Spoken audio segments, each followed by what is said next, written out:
Hello दोस्तों, कैसे हैं आप? हाउस द जोश, कैसा है आपका दोस्त? तो आज हम बात करने जा रहे हैं desirable characteristic and features of an operating system की। तो आपने देखा होगा ये वाला क्वेश्चन एग्जाम में बहुत पूछा जा रहा है, तो आप भी इसे ध्यान से देखें और इसको आप अच्छे से पढ़ करके जाए ताकि आपको एग्जाम में किसी प्रकार का दिक्कत ना हो। तो आज हम बात करने जा रहे हैं डिसरेबल कैरेक्टरिस्टिक की। तो डिसरेबल कैरेक्टरिस्टिक ऑपरेटिंग सिस्टम की क्या क्या हो सकती है, तो मैं आपको आज बताने जा रहा हूँ। सबसे पहली characteristic user friendly interface. An operating system should provide an intuitive and easy to use interface that allows users to interact with the system efficiently. यानी ये बात करता है कि जो ऑपरेटिंग सिस्टम जो होता है को जो सहज और उपयोग आसान इंटरफेस प्रदान करना चाहिए, जो उपयोगकर्ताओं को सिस्टम के साथ प्रभावी ढंग से इंटरेक्ट कर सके या इंटरेक्ट करने की सुविधा दे सके।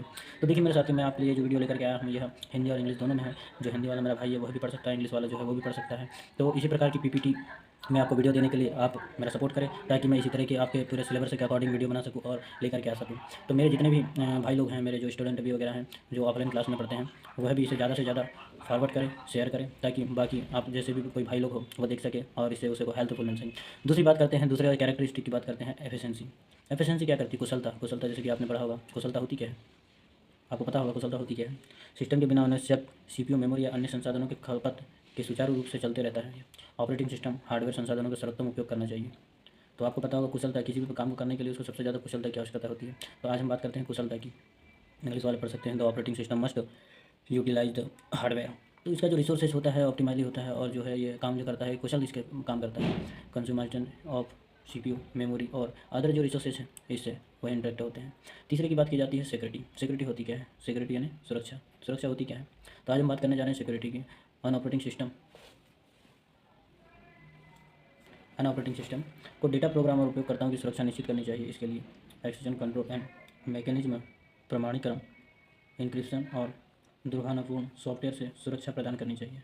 NOS must ensure the security of the data, program and user through access control mechanism, authentication, encryption and protection for malicious software. तो आप भी देख सकते हैं, एक ऑपरेटिंग सिस्टम को डाटा, प्रोग्राम और उपयोगकर्ता की सुरक्षा सुनिश्चित करनी चाहिए। चलिए आगे बढ़ते हैं हम नेक्स्ट ऑप्शन पे। तो नेक्स्ट है हमारा मल्टीटास्किंग। मल्टीटास्किंग होता क्या है? तो मल्टीटास्किंग जो होता है, the operating system should support multitasking. जो ऑपरेटिंग सिस्टम होता है मल्टीटास्किंग का समर्थन करता है जिससे कि कई एप्लीकेशन एक साथ चल सके और प्रदर्शन पर कोई भी असर ना पड़े। चौथी बात करते हैं हम प्रोबेबिलिटी। प्रोबेबिलिटी की जैसे कि आपको पता होगा, प्रोबेबिलिटी होता है the operating system should be problem. Operating system को प्रॉब्लम पोर्टेबल होना चाहिए। पोर्टेबल यानी इसे विभिन्न हार्डवेयर प्लेटफॉर्म पर न्यूनतम परिवर्तनों के साथ चलाया जा सके, इसलिए यह पोर्टेबल होना चाहिए। अगले नेक्स्ट की बात करते हैं रिलायबिलिटी।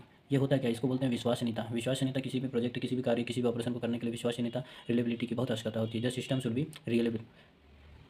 तो आगे बढ़ते हैं हम, किसी भी सिस्टम को शोषणीय यानी विश्वास होना चाहिए, यानी यह निरंतर बिना विफल हुए काम कर सकता है और जब भी कोई त्रुटि हो तो उसे प्रभावी रूप से संभाल सके, इसलिए विश्वसनीयता का बहुत ही ज़्यादा महत्वपूर्ण योगदान रहता है। तो नेक्स्ट बात करते हैं हम, नेक्स्ट कैरेक्टरिस्टिक की बात करते हैं स्केलेबिलिटी। स्केलेबिलिटी होता क्या है? स्केलेबिलिटी एक ऑपरेटिंग सिस्टम होता है, ऑपरेटिंग सिस्टम को जो है स्केबल होना चाहिए, यानी यह बड़े हुए वर्कलोड्स को, संसाधनों जैसी मेमोरी और प्रोसेसिंग पावर को बढ़ाकर बिना प्रदर्शन में गिरावट के संभाल सकें। तो जैसे कि आपको भी हिंदी मीनिंग में दिख रहा होगा, आप इसको पढ़ सकते हैं। कंपेलेबिलिटी ये क्या होता है? संगतता। एक ऑपरेटिंग सिस्टम को व्यापक सॉफ्टवेयर अनुप्रयोग और हार्डवेयर उपकरणों के साथ संगत होना चाहिए ताकि उपयोगकर्ता को लचीलापन मिल सके। लचीलापन होना बहुत ज़रूरी है। फ्लेक्सिबिलिटी, बिना फ्लेक्सिबिलिटी को यूज़र मज़ा नहीं आता है काम करने में। मेंटेनेबिलिटी, ये जो होता है रखरखाव, मेंटेन करना बहुत ज़रूरी होता है किसी भी चीज़ को। The operating system should allow easy maintenance. जो होता है इसका आसान रखरखाव होता है और जो है अपडेट और पेजिंग की अनुमति देनी चाहिए ताकि प्रदर्शन और बेहतर किया जा सके और बग्स को ठीक किया जा सकते हैं। बग जो त्रुटियाँ जो होती हैं उनको ठीक किया जा सकता है। नेटवर्किंग कैपेबिलिटीज़, ये जो नेटवर्किंग जो क्षमताएँ होती है, ऑपरेटिंग सिस्टम को नेटवर्किंग सुविधाओं का समर्थन करना चाहिए, जैसे फाइल साझाकरण, संसाधन साझाकरण और उपकरणों के बीच संचार, ताकि सिस्टम में नेटवर्किंग को सुगम बनाया जा सके। तो नेक्स्ट बात करते हैं हम इसकी डिस्केबिलिटी की। तो